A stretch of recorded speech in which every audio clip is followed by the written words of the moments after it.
Asa mo karon mangita og balay nga within Cebu City lang ang anyong monthly sa Pag-ibig, mag-monthly lang mo og 10,000 pesos.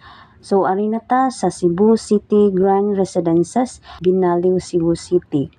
Kini nga mao nga balay, daplin ra gid siya sa kalsada, accessible lang kaayo kay duna kitay jeepney nga moagi going to Ayala.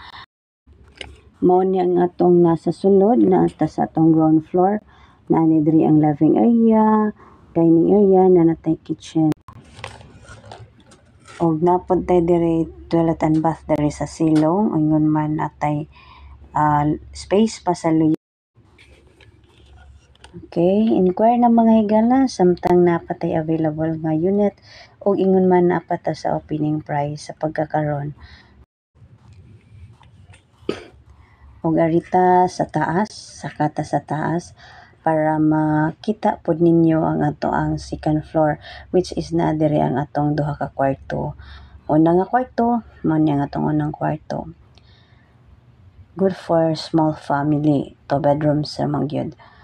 So ikaduha na to nga kwarto, mao ni siya. O manghinaot pod ko nga mo bisita mo para makita gyud ninyo sa actual, kay lahi ra gyud ang actual.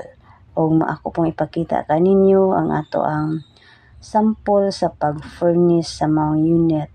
Kani nga mga furniture wala ni siya labot upon turnover, bali gitagaan lang mo idea unsaon ninyo pag-design sa inyong interior.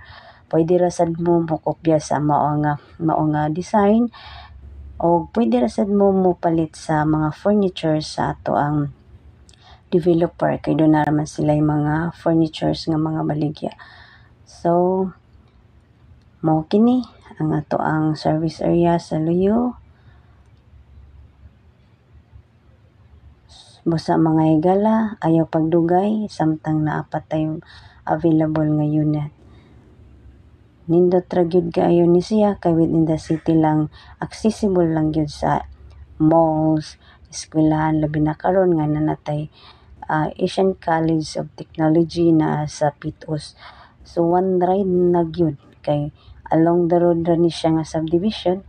So nindot ra gyud kay siya nga location, mga higala. Ayaw paglangan mga higala, tawag Matia Cabornay 0933-876-6256. Daghan kaayong salamat.